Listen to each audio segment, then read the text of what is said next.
బాగున్నారా ఫ్రెండ్స్? ఏంటమ్మా నీకేం పని లేదా, ఇంట్లో కూర్చోక ఎండలో పడి తిరుగుతున్నావు అనుకుంటున్నారా? పని కోసమే వెళ్ళానండి, ఒక వర్క్ అనమాట. కొంచెం ఆ పని మీద వెళ్ళాము. ఇంకా ఎండలోనే వెళ్ళాల్సి వచ్చింది, తప్పదు. ఇంకా అందుకోసమని ఇక మీరైతే ఎండలో తిరగమాకండి అబ్బా. ఎండలో తిరిగితే కళ్ళు తిరిగి పడిపోయేటట్టు నాకైతే అనిపిస్తుంది అనమాట. ఇంకా మామూలుగా లేవంటే ఎండలో సూర్యుడు గట్టిగా మన మీద పడబట్టేసినట్టున్నాడు.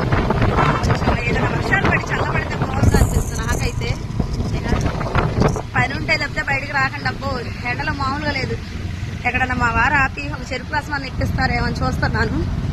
అలా ఉంది, సూర్యుడు చురా మనకి కాలుతుంది. అబ్బో ఎలా ఉంటే అలా ఉందండి ఎండ అసలు.